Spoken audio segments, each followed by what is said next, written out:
Okay, everyone, job done for Celtic this afternoon in Paisley. 3-0 victory over St Mirren. 3 wins from 3 in the league so far. 9 goals scored, 0 conceded. It's all good, Stevie.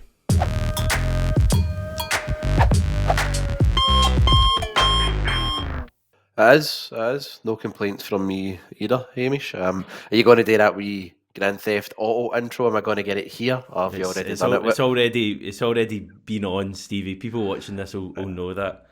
I love Stevie it. I'm a messaged big me the fan. other day and said, "Oh, is that the new intro? I think it'll maybe grow on me." And I was like, "Oh, thanks very much, Stevie. It only took me about 2 hours to make it, but." Hey, listen, I know what it's like. People, when you're doing editing, for example, a podcast, a lazy half hour, a gig pod, and it takes me up to an hour and a half. So look, I get it. All right, Yeah. but listen, the main thing is you enjoy it, Hamish. Don't worry about that. Yeah. Yeah, everything is good though. We're Celtic are a bit of a joy to watch at the moment. I'm just really enjoying watching the team. I thought there was so many positives again today. We made really light work of that, and that's a ground that's probably one of the tougher ones to visit. Definitely. And I know as well, like when Brendan Rodgers went there twice last season, it was quite comfortable wins, although that I thought that was the more accomplished performance than any of them. We got the cup game was one of the I remember the game against them. We got them in a really bad day last after Christmas last year. And then there was a bit of a lull up till Greg Taylor scored, I believe, in the second half. And then the cup game was just a scrappy one in general, but they still had their chances. I can't really remember St Mirren having anything other than maybe the left back having a shot from range that Casper Schmeichel held on to. We really restricted them to nothing. And I thought there was a moment, quite a few moments today, that when you saw St Mirren on the ball, Celtic just attacked them, in packs to get the ball back. We looked. Remember, you compare that to last season, Hamish. When I think we were quite passive at times last season. We sat off teams and we let other teams come right into it. They dominated it against us. And at times our midfield were just looking very physically weak. And other teams were getting so many chances because there was no cohesion, between like the defence and midfield. Whereas you saw today, they were just all on it. They gave, as I said, St Mirren absolutely nothing. And anytime St Mirren did have the ball or had space, within seconds, Celtic were closing down. You had Bernardo and McGregor, or even Hatate, like all of them in packs, swarming, desperate to get the ball. I really liked that hunger and enthusiasm. Great to see. And it's just what a difference it's been this season compared to last season with the start we've made. And I know what it was like. We don't get ahead of ourselves, and football can change quickly. And I know we're going to have a really vital week, but things are looking good so far. And the players look like like they did do in pre-season, Hamish. They looked as if they were really buying into everything that the manager has been expecting from them. And even when the subs that came on today, like we saw with Nicholas Kuhn, he was desperate to sort of show that he wants to be starting next week as well. Yeah, the attitude is there for everyone to see. When we've not got the ball, we're so keen to win it back, and I just think against these Scottish teams, if you press them, they really struggle to move the ball round you. I would love to know the kind of best sequence of passes St Mirren managed today. I don't think it'd be too many passes. There was moments in the game where I was actually kind of counting how many they were putting together, and a lot of the times it was a couple of passes, and then they were forced to knock it long because we're pressing them so well. And Carter Vickers just eats that up at the back, and he's just so aggressive getting the ball back. Liam Scales, I thought, had a really good game. But then also when you go to us having the ball, we're so comfortably passing it out at the moment. Even when St Mirren were coming and pressing us on occasion, I think like right at the start of the second half, they clearly had been told, we need to push higher here. We need to really force Celtic into mistakes. But we're just so comfortable moving the ball out from the back. Casper Schmeichel, I know he's not had anything really to do yet, and he did have one save to make, as you say today. It was a routine one. But I just think how Casper Schmeichel and the ball just looks so comfortable as well. I feel at ease when he's got the ball. And I think the teammates feel at ease as well. I think that's honestly made such a big difference. And listen, I love Joe Hart. Joe Hart was amazing for us, but you can't deny that Casper Schmeichel is a lot more calm and comfortable with the ball at his feet. So I thought it was so many positives today. Obviously, like the notable thing from this season so far is how early we're getting that first goal. I think it was the last 3 games now, because I think it was 3 minutes at Easter Road, 4 minutes last week against Hibs. It was less than 3 minutes today when Callum McGregor got that goal. And it just gives us such an early confidence boost and puts the opposition up against it so early.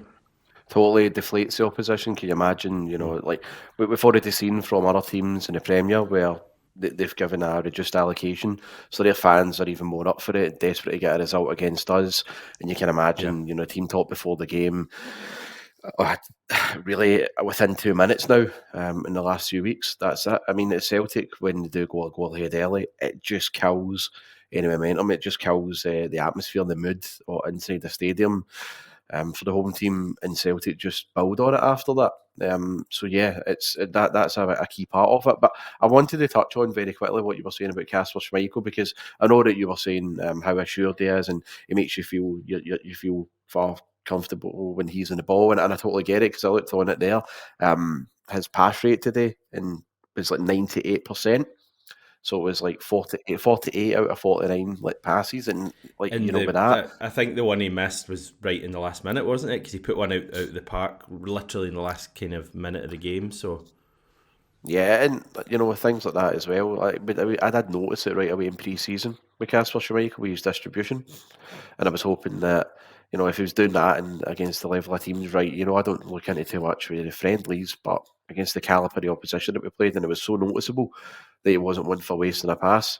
Like the way that he's doing it, and he's just transitioned like so seamlessly to Scottish football. It's great, because Joe Hart, as good as he was, at times his distribution was not the greatest.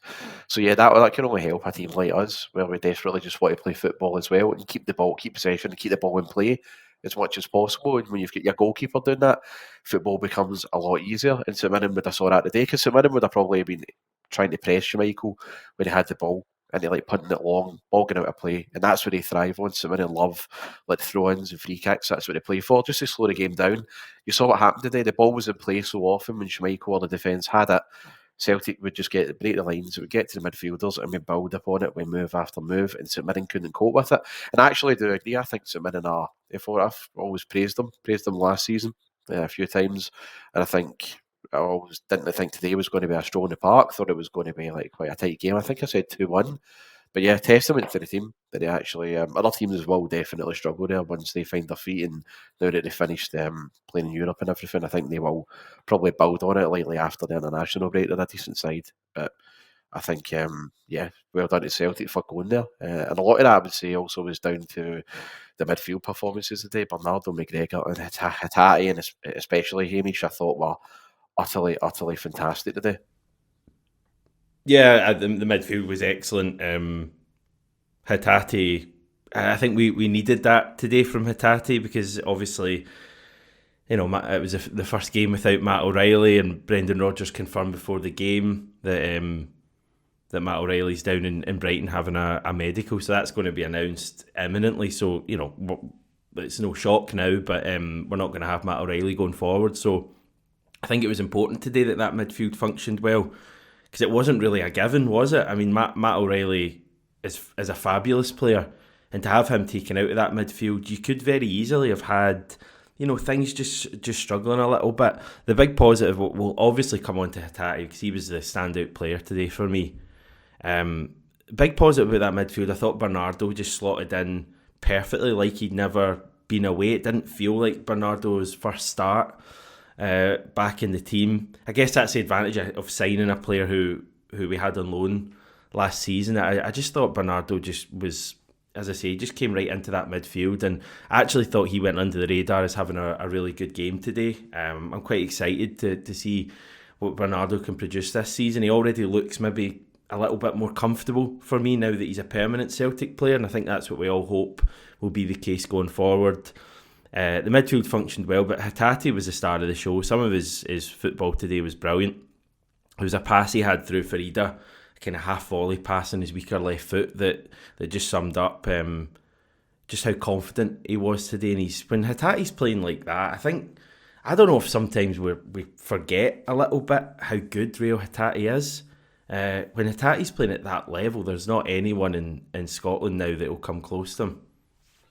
No, I mean, you already seen Celtic were blessed with Matt O'Reilly, who was the best footballer in Scotland by some distance, but Hatate again wasn't far behind, and I think Hatate's got a lot to. I don't really think he's got a lot to prove to Celtic fans, but it's more himself. I think last season he also remembered the start he had when he was dropped in favour of David Turnbull. He got the injury up at Aberdeen. But he's really hit the ground running this season, hasn't he? 5 key passes a day as well. And that ball you were Yeah, talking about with Ida, I actually was in the living room watching it. Just stood up. That's the type of pass I love. Just one of the ones that you many what? footballers. You stood up in the living room.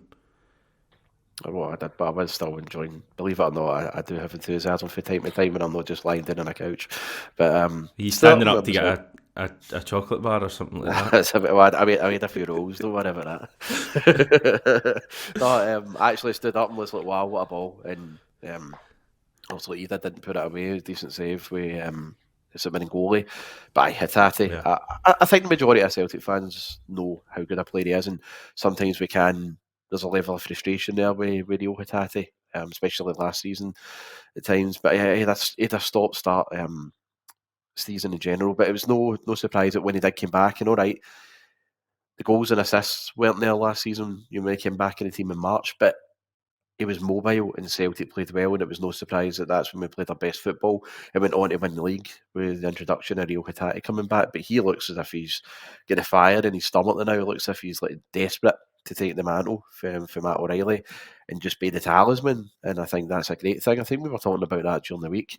He was great. I thought McGregor dictated play so well today. Fantastic really good strike to for the the kind of goal. loose balls today, McGregor, wasn't he? Aye, it's every second ball. Not that, and I Yeah, just noticed as well. I know we notice it every game that he does it. He'll basically be always recycling play, and he'll be dropping deep, and he'll be going wide just to pick it up and feed the ball into the danger areas. But I noticed it a lot more today, maybe because how tight and compact St Mirren were.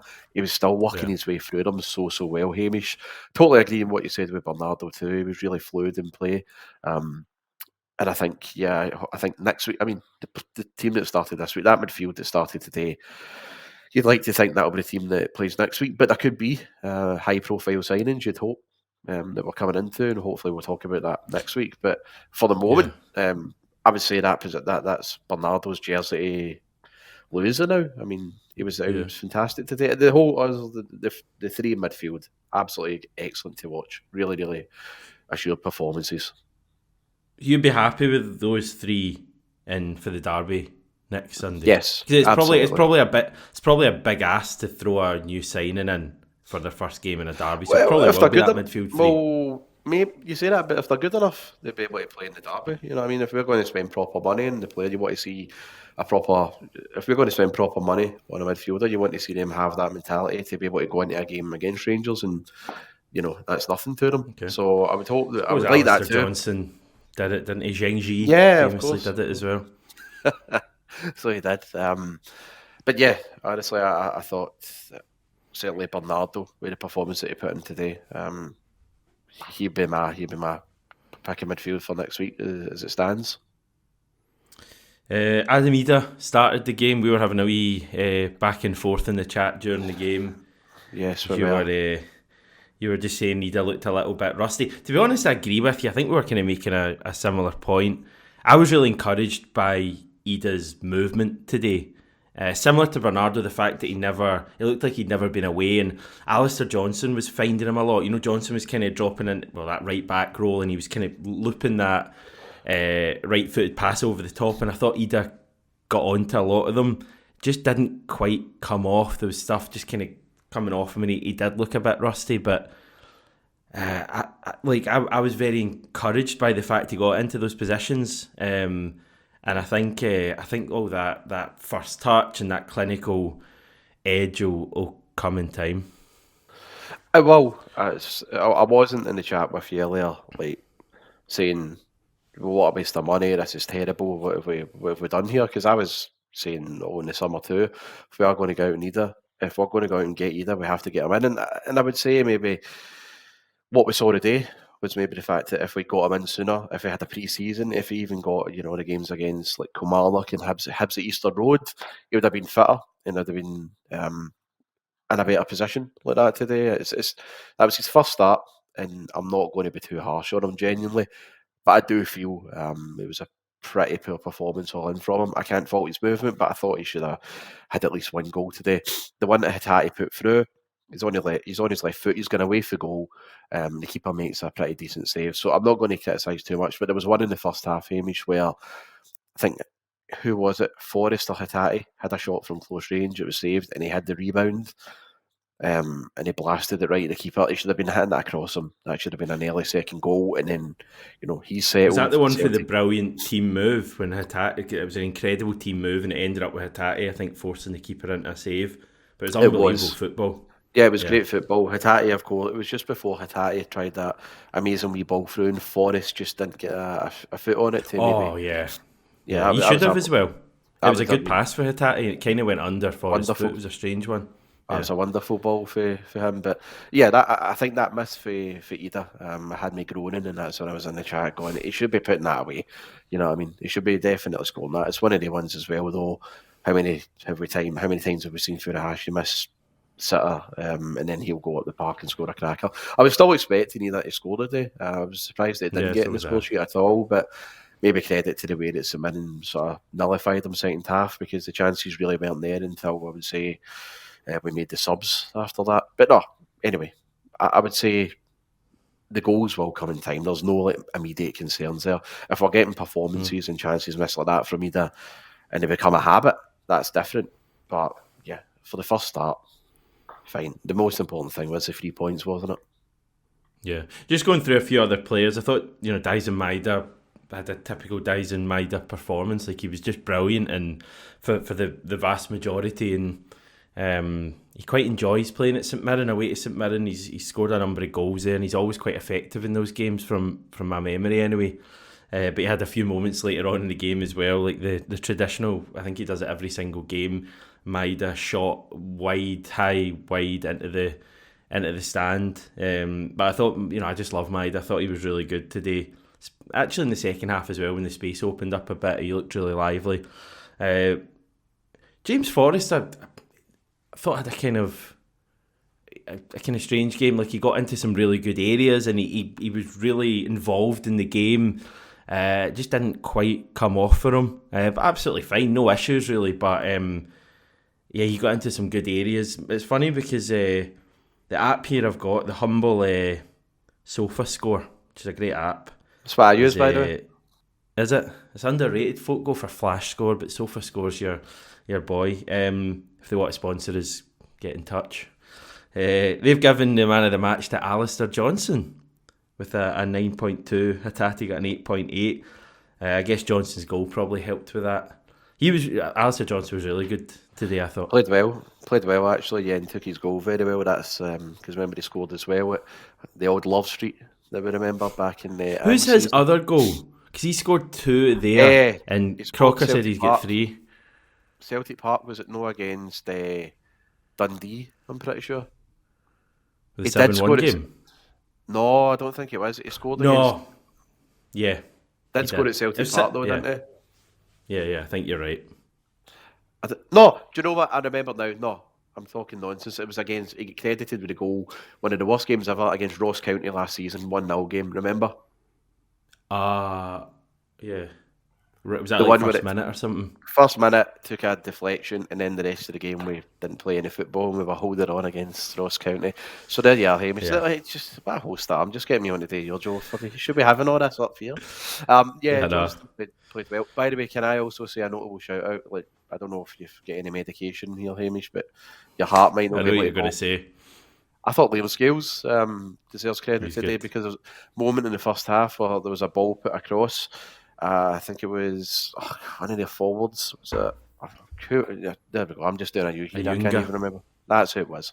Probably a tap in, but Scales got there ahead of him. And if he wasn't careful, the ball could have went past Schmeichel, but he diverted it out for a corner. Brilliant defending for Liam Scales. So I want to give a shout out there. Maybe people think I'm a wee bit too harsh on Liam Scales because I want to see better. But I really thought he was great today, and that was excellent from him. But yeah, Alistair Johnston, all game, nothing really got by him at all. Took his goal very well too. And I think Nicholas Kuhn, when he came on, I was touched on it earlier, but Nicholas Kuhn looked so mobile. Nicholas Kuhn looked Aye. like a real handful, and what a nightmare it must be. Like James Forrest, who I thought was okay today, but generally, if you're St Mirren's like left back and Forrest is going off, you're maybe thinking, right, yeah, I've got a baby one here, right, and then Kuhn comes on, and he was just a nightmare, wasn't he? So yeah, he looks as if I'm going just on like current form, like Nicholas Kuhn will be starting next week definitely in the derby. Yeah, I think he will. Uh, and I know that I think that was it the manager or Crocker I heard saying this guy that there was a back injury apparently to the wee struggle with, Yeah. but he didn't. I mean, back injuries. I'm speaking as an old guy here, and they really put me out for weeks. Usually, you've been there, Hamish. You've had an operation with your back, I believe, but they're usually one that. Prefer you didn't share that to the thousands of people watching, but fair enough. All right. Well, I'm pretty sure I thought you said that to people, but anyway. Point being, it didn't look as if he had missed much because he was just like right on it. He looked fantastic today. Yeah, he was excellent.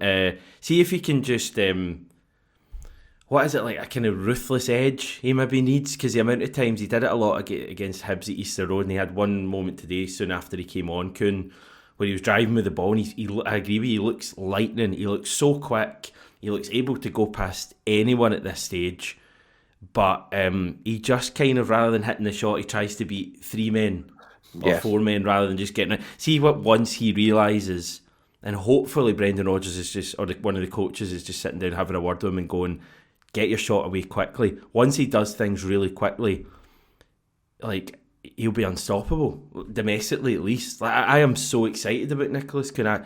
I'm stunned we're here already with him. I don't want to go overboard because it's only a few games, but like he looks so quick and so agile. It does not look like the same player from last season at all, and I'm so excited to see what he can do going forward. I thought he was excellent. I thought I'm trying to remember the guy's name now. Richard Taylor from St Mirren was really good as well. I thought he had a really good game. Like, he looks quick and aggressive and strong. I'm not saying that he'd be a Celtic player by any token, but he certainly, I'll be looking out to see what he does going forward. Yeah, was it not him that made that? It was a 50-50 with Daizen Maeda, and he actually made the tackle. Yeah. There's not a lot of players that are doing that because Maeda looked like as if he was favourite for the ball when Taylor came out of nowhere and won it. So one of the few bits of good play for St Mirren and positives at their end, that was Taylor. And I actually thought the goalkeeper, the boys on loan for Brentford, he played pretty well as well. You can pronounce his name for me, Hamish. Aye. You can pronounce that for me, mate. I'm not going to butcher it. But yeah, he looked. I mean, if it wasn't for him, Celtic could have won by a good few. So, all right, I know we did, but a good few more even. But yeah, a couple of shout outs there for St Mirren. But I would agree with that. I thought Taylor was definitely the best outfield player. What about penalty calls? Because for me, there was a few in there that were like were very interesting. I wouldn't say any of them were complete stonewallers, but I thought the one when Maida was kind of taken out by Sean Rooney, I think if Maida goes down and doesn't get back up and take the shot, I think that's given as a penalty. I thought that could have been a penalty very easily. I think I'm trying to remember the other two now. I think from memory the first one I didn't really think was. What was the second one? Because I thought that was... The second one I didn't think it was. McGregor took it by a couple of players, and then I think he's bounced maybe off one of the defenders. That was the first one, I think. That was one when there was like a tangle of legs type thing. There was a second one. It was I'm so sure it was a penalty that I can't even remember what the incident was. But I remember thinking at the time I would have liked to seen that again. I mean, there's not a major controversy because we won 3-0, but yeah, the one with Maeda, I thought it's a testament to Daizen Maeda and his attitude that he just gets right back up and gets the shot away. But again, the goalkeeper saves pretty well and it's a corner. But I think if he went down there, that's getting looked at, and that's a penalty because it just looked like on vision, and even in the replays from several angles, looked like a stonewaller. But again, that's the type of player Daizen Maeda is, even if he is, bodied, and it's a brutal one. Like you'd never see Daizen Maeda staying down for long. He would just always rather get up and try and get Celtic going again. So fair play to him. But yeah, good that it didn't really cost us, and we're not here ranting and moaning about it. But it's one of these things. Many times they would do it. A couple of years ago when VAR came out, Celtic won the game, but we were still criticising it because some of the calls were ludicrous. What I would say is there's been a number of decisions early in the season, Celtic games, other games, where I think potential penalties have not been given. And in general, I've not got a massive issue with that. The threshold for a penalty kick is clearly a bit higher this season. I would just say we should keep an eye on that going forward when maybe certain teams and stuff like that are have I made this bit cryptic enough, Stevie? Does anyone know what I'm talking about? I was about to say, it's actually like a Brendan Fraser there. Just be careful what you wish for. That reminded me of, remember when Brendan last season, what was his patter? Certain teams don't get them, as we know. Aye, it's. I just think it's going to be interesting going forward. I just hope that this high bar for a penalty kick is kept consistent throughout the season. I'm loving watching Celtic at the moment, but we've still got a big now. What is it? It's kind of 5 and a bit days now, Stevie, and it's going to be a hectic few days. We've got the Champions League draw on Thursday. We've got a big derby on Sunday. We've got the transfer window closing. We need several players to come in, and that has to happen, doesn't it? I mean, we can't be looking at games like today and thinking, this team could be doing it in the Champions League. Like we need to strengthen in a number of areas. And I think, to be fair, Brendan Rodgers realises that, but realising it is one thing. The club need to back him and get these players in. Definitely. The fans know it. The fans know that today isn't a barometer for a successful Celtic season. The manager and his staff know it. But the worrying thing is the people that are employed above the manager, you have to know what they're thinking. Where are their ambitions lying? Do they say today is going, do you know what? This team are good enough to win the league. We'll probably even get a treble with how good we played today.